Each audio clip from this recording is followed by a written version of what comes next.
Hello tanks and tankettes, and welcome to my Type 59 contest runners-up video.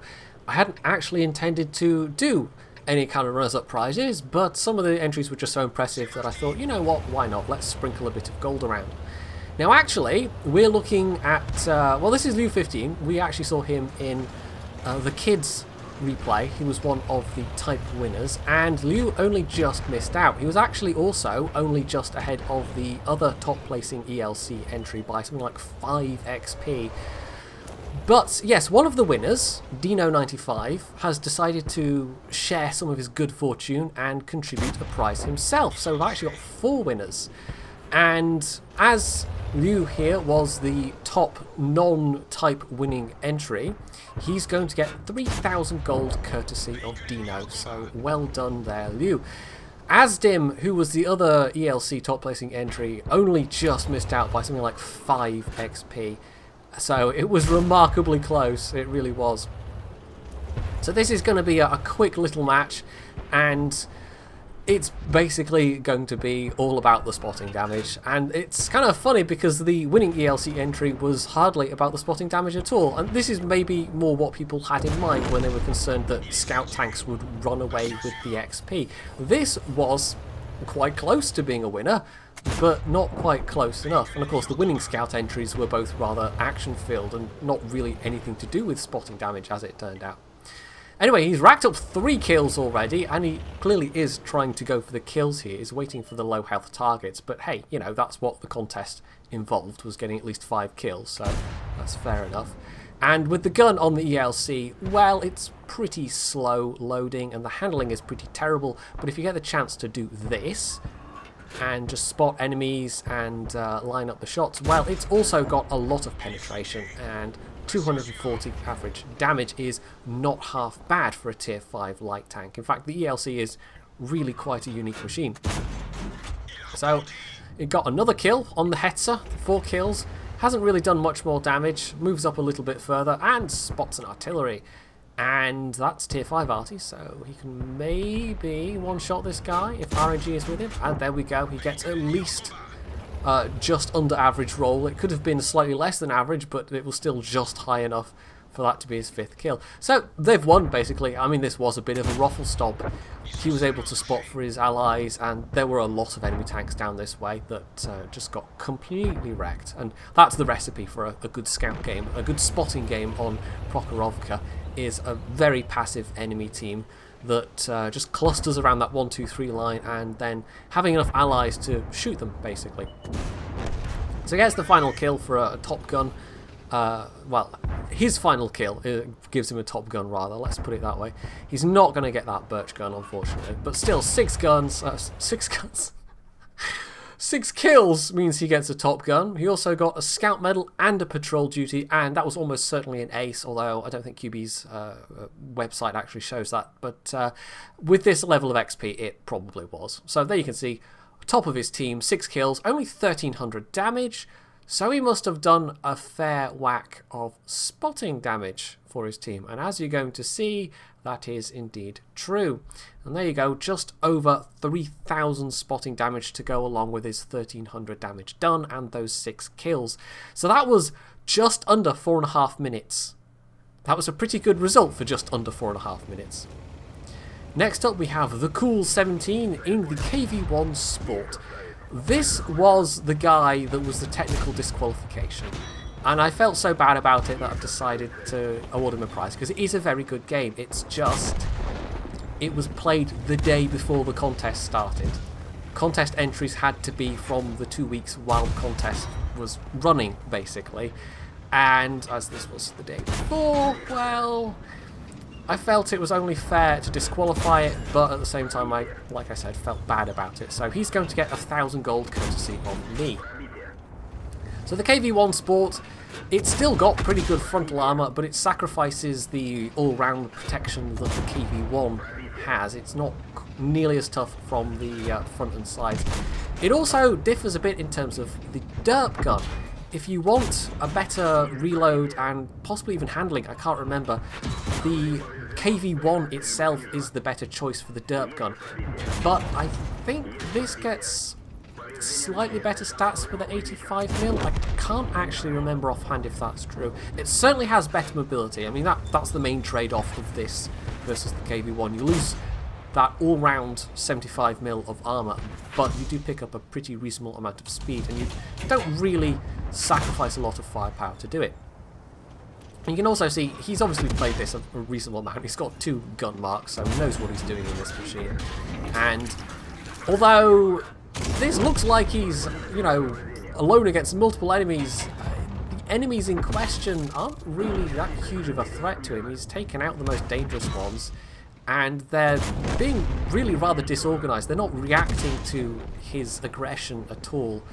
If they'd all mobbed him, then they might have done a lot more damage. They might have even killed him, but as it was, the enemies he encountered were just so disorganised that he was able to go in there, and he's now got 1,659 damage and 4 kills. So that's not bad as an encounter. So he goes back because there's some enemies pressing through the middle, and there's a KV-1 who indeed has the derp gun, and, well, you will see that the Cool knows at least enough weak spot knowledge to know how to deal with these more armoured tier 5 enemies he's facing. Doesn't pick up another kill there, so he still needs 1 more, but there's a very low health T28 down in the middle there. And they are winning this, by the way. I mean, again, this was a reasonably quick match. I've edited out from a lot of these matches kind of like 10, 15, 20, 30 seconds here and there, which does add up over the course of multiple replays. But it maybe doesn't give quite an impression of how fast the replays are. But we're only just approaching the 5-minute mark. I mean, his team has taken losses, but they are really quite winning at this point. There's only 2 enemies left. Now, what I was saying about weak spots, I mean, the KV-220, he knows well enough. You don't shoot it in the hull, especially when it's angled, you just shoot it in the turret, because that turret armour is pretty weak.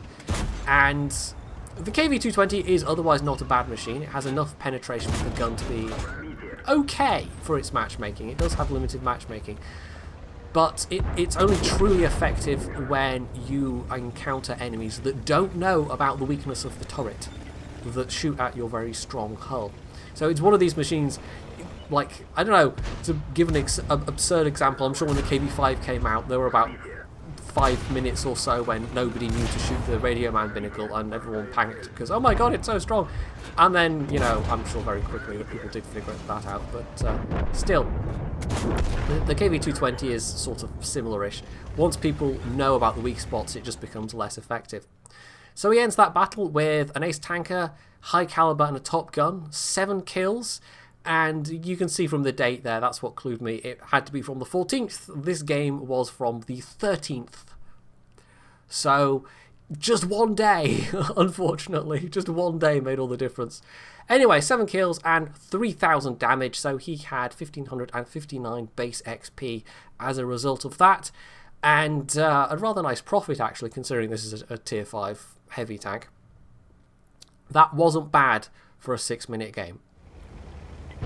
Next, we come to Zeus Gamer, and he's in, well, just the regular KV-1. And it was actually quite interesting to see the range of entries that we got set. Now, this one wasn't actually that high up on the XP list. It was very competitive. The games that you're seeing, not all of them, I mean the first 2, the ELC and the KV-1S game we just had, they were ones that were at the top, basically, or near the top. These remaining 2, it's more that looking at the results impressed me, and then watching the games impressed me, rather than that they were that close to being winners. And this is one of those, well, obviously it's one of those games, I've just said it is. But what's interesting about this is, it's a KV-1, but with a 57mm. You don't see that gun in use that often, but some people absolutely swear by it. And when I was more regularly playing the KV-1, when I was just more regularly playing World of Tanks, this is the gun that I used, because it's a very, very reliable, very fast-firing, very accurate gun. And the Soviet heavy tanks don't get a lot of accurate guns. This is actually one of, if not the most accurate heavy tank gun on the entire line. It's got 0.34 base accuracy, which in Soviet terms is practically a sniper. So if you can get tanks where you know their weak spots particularly and just hammer them over and over again, or you get side and rear armour, or you get tanks that just really don't have a lot of armour, it's like the British 6-pounder guns. In fact, it's exactly the same calibre as the British 6-pounder guns. They're 57mm guns. You can just pump out the shots in, you know, 2 seconds or less. Actually, I don't know if you can get down to less than 2 seconds with this gun. Maybe with a really OP crew and premium food consumable, but either way, it's very fast firing. It's, in the right circumstances, a really quite powerful gun, but it maybe doesn't have the all-round flexibility that the 85 has. But for targets like this, I mean, he's just eating this Crusader alive. And although the amount of damage per shell isn't that much, it's more than enough that he can just go whap, whap, whap. Now, this is the point where he's alone against more than 5 enemies. So, yes, Colobanov's incoming. And if he kills them all, it's going to be a pools as well. So it's that rare Colobanov's combination. So this is why I picked this one out to win 1,000 gold. Because it was one of those times when, even though, yes, he's in a KV1, you still have to have your head about you to survive against multiple enemies at once. And those enemies do have to mess up a bit, as is happening here. Because the T67 is trying to rush him, it's very dangerous, and Zeus Gunner very correctly decides to prioritise that rather than stay on the M4. But the M4, instead of using this opportunity to come forwards to make use of the T67 going for Zeus Gunner, just hangs back and absolutely throws away the chance. He's now in serious trouble. There's a T95, a Type 95 there as well, but honestly, it was really terrible matchmaking for him. He's not going to be able to do that much against a KV1. It really was the M4 that was sort of throwing things away there. So, yeah, that was a bit of poor play by that guy, and it has actually enabled Zeus Gunner, even though he's taken a lot of damage in the process, to successfully defend himself and beat off this attack. So, that was kill number 8. He's up to nearly 2,000 damage, and there's just a Hetzer left. Oh, and artillery. And I saw that shot land and thought, Now, there's a chance he is somewhere along in, say, the G line, G9, but given the angle that landed at and where they'd have to be to actually hit him, maybe he's in the south as well. Anyway, the Hetzer, he knew from the chat, somebody helpfully informed him that the Hetzer was a one-shot kill for his gun, and lo and behold, so it was. So that was quite a nice, easy kill. And it was quite lucky as well. I mean, the Hetzer, if he'd been a little healthier, then a single derp shell to the face would have quite probably killed Zeus Gamer. He doesn't have a lot of health left now. Artillery's still a threat. You know, this is by no means, you know, assured as a victory that artillery could derp him in the face. But 43 hit points, well, it's a bit dicey. It could go either way. I mean, you know it's going to be a win, but I'm just saying, I'm trying to build up the tension anyway. Anyway, so he goes back to the other side, and he had a little spot of the field, didn't see anything, goes back to the other side. He's decided to play defensively. He could go on the offense. This is one of those times when you've got to choose whether to go, and there's actually a discussion in the in-game chat there about whether to go or to stay and defend. Because going in a KV1, if that arty turns up at the base, he's never going to get back in time. The arty will be able to cap. Whereas if he stays in defense and the arty decides to just draw it out, then that would be pretty disappointing given how hard Zeus Gamers had to fight here. But no, as it turns out, the arty was down in the south, so I actually wasn't wrong in guessing that it might be. Now the arty just charges in, fires even on the move. It misses. It would have to be a miracle to hit a shot like that, and so therefore Zeus Gunner's just able to pump out those shells and get the kill. So there we go. That was a Pools medal and a Colobanov's, steel wall, high caliber, and an ace tanker. That was a heck of a result. So just over 2,000 damage done. Not actually that much, but still it was pretty respectable for a tier 5 game. 1,427 base XP, and just an all-round game to remember, because how often does that kind of result happen, that kind of Colobanov's epic last stand that somehow, against the odds, actually comes off. Lastly, we have Chicken Warrior in the Skoda T24. Now, one of the actual type winners was a T24. This is not quite the same machine, but it's still pretty well regarded from what I can tell. It's got a rather German 75mm gun. It's, I can't remember how much penetration, but it's 110 average damage, so it's a fairly nice tier 5 medium tank gun. It's pretty mobile, and as you can see, Chicken Warrior's actually been quite aggressive in coming up quite this far on this corner, because if there was a lot of enemies here, it would be a bit tricky. You're forced down into the middle area, and then life gets a bit interesting. But the enemy hadn't really bothered coming up there, and we're actually going to see that they've been a bit lackluster on this corner generally. Now that was a really lucky first kill there, because the Crusader was just going around the corner, and somebody else might have ninja'd it, but instead he got the shot out and just got away with it. And here's the rest of the enemy team, who are all clustered here. They're not properly contesting this corner at all. They're all just sitting in A3, and, well, pulling out in front of them is going to be a bad plan, but it also leaves them very vulnerable to flanking. Now, Chicken Warrior does press his luck a little bit, because they are... I mean, there's a lot of enemies here, and he's only able to take a shot safely at a couple of them, but even so, he then takes a derp shell from that KV-1, and the KV-220 is attracting a bit of attention as well, but these guys maybe not quite knowing where to shoot the KV-220.